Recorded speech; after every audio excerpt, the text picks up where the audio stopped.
Alguns momentos exigem cuidado redobrado.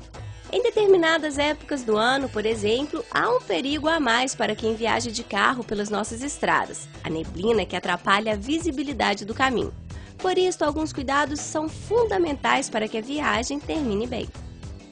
A ação individual vai impactar diretamente no coletivo, ou seja, por questão de ônibus, pode ser uma vítima leve, que a gente fala, a questão de causar uma lesão leve, ou até chegar a uma vítima fatal. Ou seja, se cada um tiver consciência, que se eu fizer manutenção, por exemplo, do primeiro escalão do meu carro, eu posso reduzir, eu posso não causar, não impactar na vida da outra pessoa. O ano de 2012 também exige de todos nós brasileiros cuidado redobrado. É ano de eleições. Se não ficarmos atentos à neblina do desconhecimento, podemos não terminar bem essa viagem de 4 anos. O Eleições 2012 Voto na Cidade trata hoje do processo eleitoral brasileiro.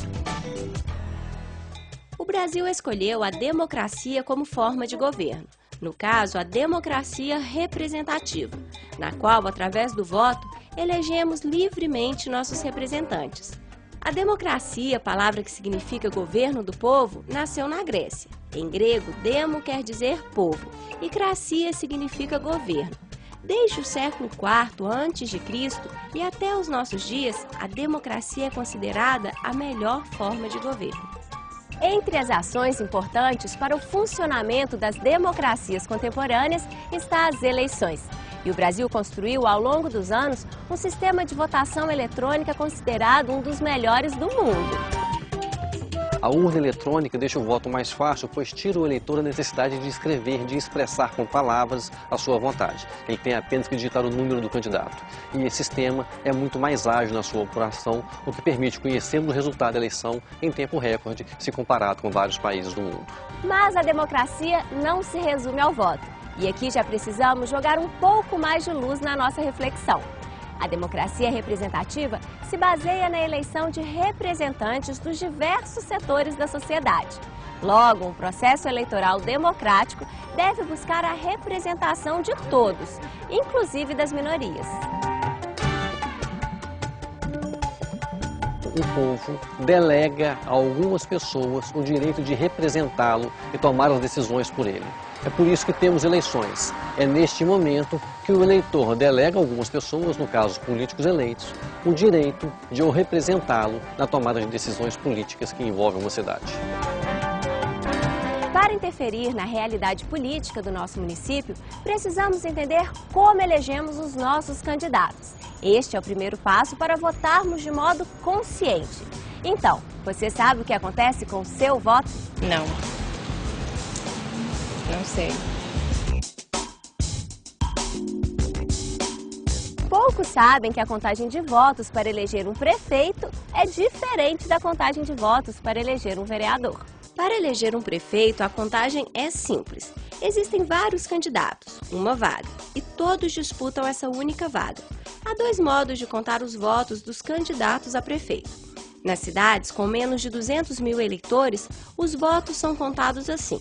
Somam-se os votos e o candidato que receber maior número de votos é eleito. Nas cidades acima de 200 mil eleitores, pode haver um segundo turno. Se acontecer de um candidato obter 50% dos votos mais um, fica com a vaga, já no primeiro turno. Caso contrário, os 2 mais votados disputarão em segundo turno. Mas na eleição de vereadores é muito diferente.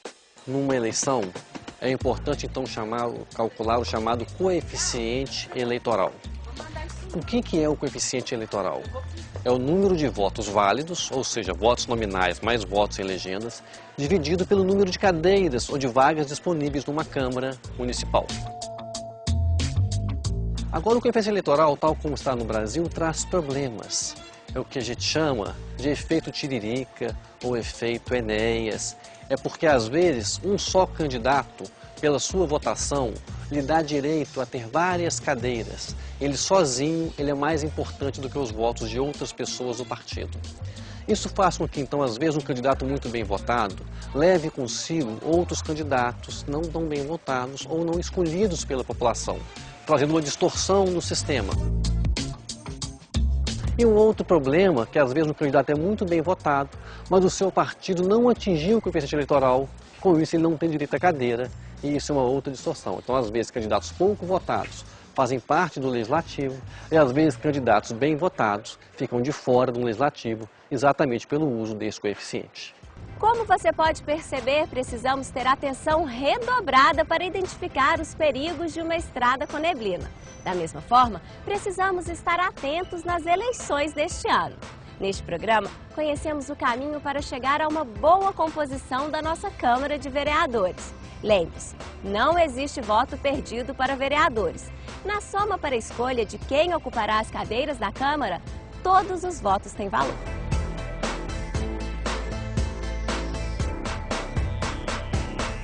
Para saber mais sobre o quociente eleitoral de sua cidade, acesse a página do TSE www.tse.jus.br/eleições. E para continuar conosco, conhecer mais sobre o projeto Eleições 2012 Voto na Cidade, visite a página do Nesp www.pucminas.br/nesp.